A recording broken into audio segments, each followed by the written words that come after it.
में काटे लागे चिउटी, चोली में काटे लागे चिउटी। कहेला की लागता रो क्यूटी, चोली में काटे लागे चिउटी, चोली में काटे लागे चिउटी। देवारा देखी के डरे से हमर ब्यूटी, चोली में काटे लागे चिउटी, चोली में काटे लागे चिउटी।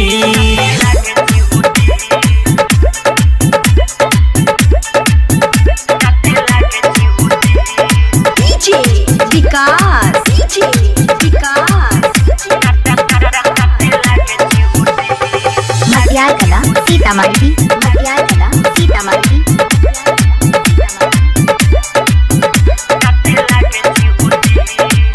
रिकॉर्डिंग बाई खुशगोर स्टूडियो सीधी।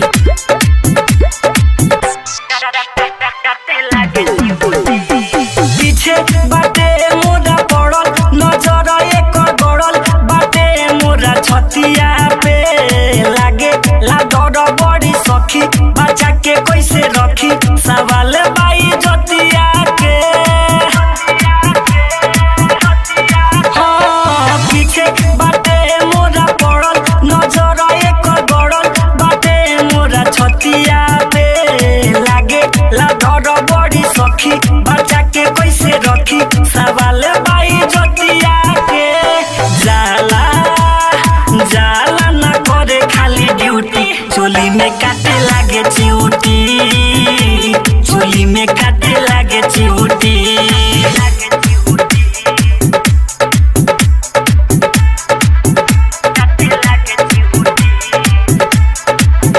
Music by Anil Raj. लागे ना एकरा शरम, बड़ा का बेशरम, उपाय कौन करी रे। आलोक गोस्वामी बताव, तू ही समझाव, जवानी कहाँ धरी रे। हाँ, लागे ना एकरा शरम, बड़ा का बेशरम, उपाय कौन करी रे। सूरज नील बताव, तू ही समझाव, जवानी कहाँ धरी रे।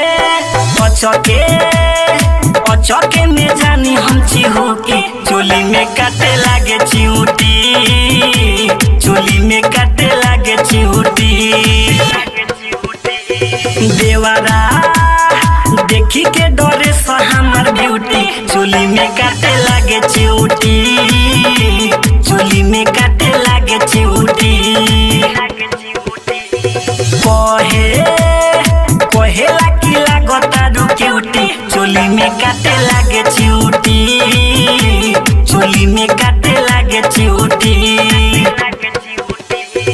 देवारा देखी के डरे से हमर ब्यूटी, चोली में काटे लागे चिउटी, चोली में काटे लागे चिउटी।